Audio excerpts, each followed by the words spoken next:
सम्राट अशोक, जिन्हें चक्रवर्ती कहा जाता था, ने अपने जीवन का अधिकांश समय युद्ध और विजयों में बिताया, मगर कलिंग युद्ध ने उनकी आत्मा को झकझोर दिया।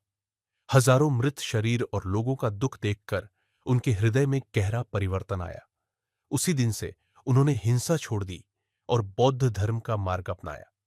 अपने अंतिम दिनों में अशोक के लिए राजमहल की भव्यता या सत्ता का कोई महत्व नहीं रहा। वे साधारण जीवन जीने लगे। प्रार्थना, ध्यान और बुद्ध के उपदेशों को सुनना ही उनका सबसे बड़ा सुख बन गया। वे अक्सर कहते थे, सच्ची विजय राज्यों पर नहीं, बल्कि लोगों के दिलों पर होती है। सम्राट होते हुए भी उन्होंने अपना अधिकांश धन दान कर दिया और लगभग एक भिक्षु जैसा जीवन बिताने लगे। वे भिक्षुओं के साथ भोजन करते, प्रजा को करुणा और अहिंसा का संदेश देते और सीमाओं से परे भी शांति का प्रचार करते। उनके मंत्री और दरबारी साम्राज्य की स्थिरता को लेकर चिंतित रहते, लेकिन अशोक शांत रहते।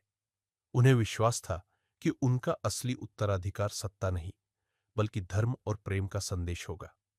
कहा जाता है कि जीवन के अंतिम क्षणों में अशोक के चेहरे पर गहरी तृप्ति थी। उन्हें संतोष था कि वे एक योद्धा से करुणा के दूत में बदल चुके हैं। 232 ईसा पूर्व के आसपास उनका देहांत हुआ। उन्होंने दुनिया को यह सिखा दिया कि शक्ति से बड़ा धन करुणा और धर्म है।